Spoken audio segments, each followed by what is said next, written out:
শুভ সন্ধ্যা বন্ধুরা, আজ আমি আপনাদেরকে বানিয়ে দেখাবো ধোকলা। খুব কম সময়ে কম উপকরণে কিভাবে আপনারা বাড়িতে ধোকলা তৈরি করবেন।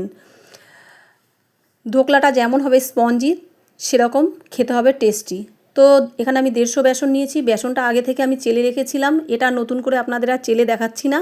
এর মধ্যে দিয়ে দিচ্ছি স্বাদ মতো লবণ, দিয়ে দেব হলুদ, দিয়ে দেব চিনি, দিয়ে দেব কাঁচা লঙ্কা আর আদা বাটা 1 চামচ। এরপর ভালোভাবে মিশিয়ে নেব। এখন আমি একটা ব্যাটার তৈরি করে নেব বেসনের। অল্প অল্প জল দিয়ে বেসনটা গুলে নেব। বেসনটা কিন্তু খুব ভালোভাবে ফেটিয়ে নিতে হবে, যাতে রোয়া রোয়া বা দানা দানা না থাকে, সেদিকে একটু খেয়াল রাখতে হবে। তো বেসনটা আমার ভালোভাবে ফেটানো হয়ে গেছে। এরপর দিয়ে দিচ্ছি সাদা তেল 1 চামচ। সাদা তেল দিয়ে আরেকটু ভালোভাবে ফেটিয়ে নেব। তো ফেটানো হয়ে গেছে, আমি 10 মিনিট রেস্টে রেখে দিয়েছি ঢাকা দিয়ে। এখন আমি কড়াইতে দিয়ে দেব জল। জলের মধ্যে আমি একটা স্ট্যান্ড বসিয়ে জলটা ফুটিয়ে নেব 10 মিনিটের জন্য।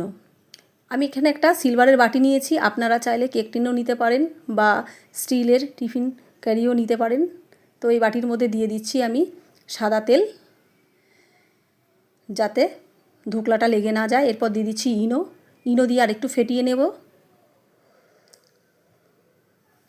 তো ইনো দেওয়ার সাথে সাথে আপনারা কিন্তু কেউ রাখবেন না, কারণ এটার সাথে সাথে ফুলে ওঠে।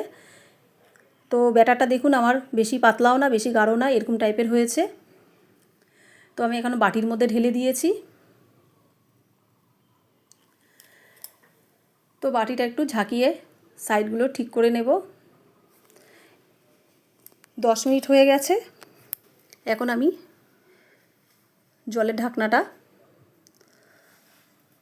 তুলে নেব।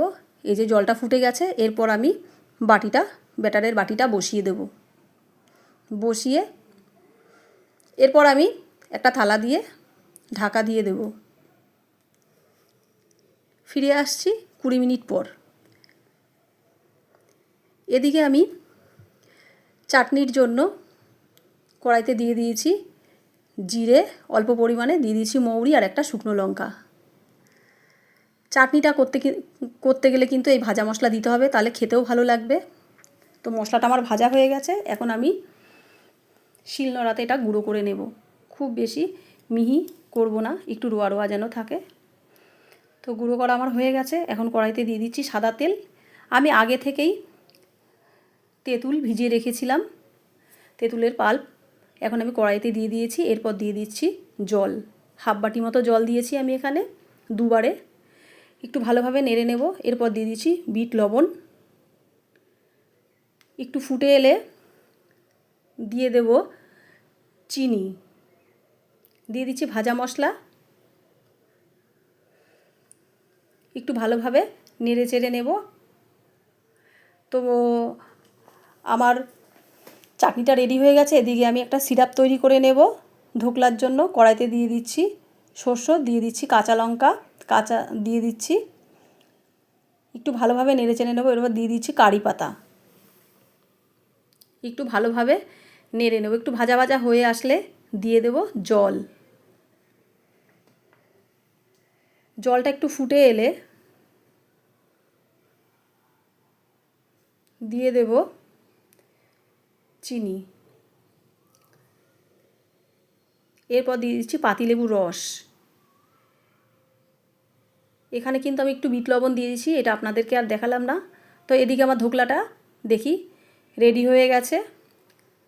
তো দেখুন কত সুন্দর হয়েছে। একটা ছুরি দিয়ে আপনাদেরকে দেখিয়ে দিলাম, একটু ছুরির গায়ে লেগে নেই। এখন আমি নামিয়ে ঠান্ডা করে নেব। তো এরপর একটা থালার উবুর করে আমি ধোকলাটা বার করে নিয়েছি। এখন আমি পিস পিস করে কেটে নেব। কেটে আমি দোকানে যেরকম আর কি সিরাপ নারকেল দেয়, সেরকম এর উপর দিয়ে আমি একটু দিয়ে দেব।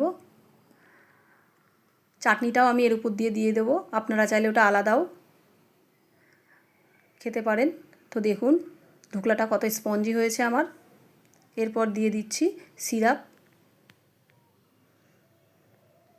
এরপর দিয়ে দেব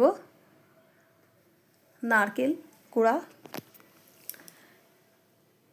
এরপর দিয়ে দেব চাটনি। চাটনিটা কিন্তু খুব সুন্দর হয়েছে, অবশ্যই আপনারা এইভাবে বাড়িতে বানিয়ে খাবেন, খুব ভালো লাগবে। যারা ইউটিউব চ্যানেল থেকে দেখছেন আমার চ্যানেলটিকে সাবস্ক্রাইব করে পাশে থাকবেন।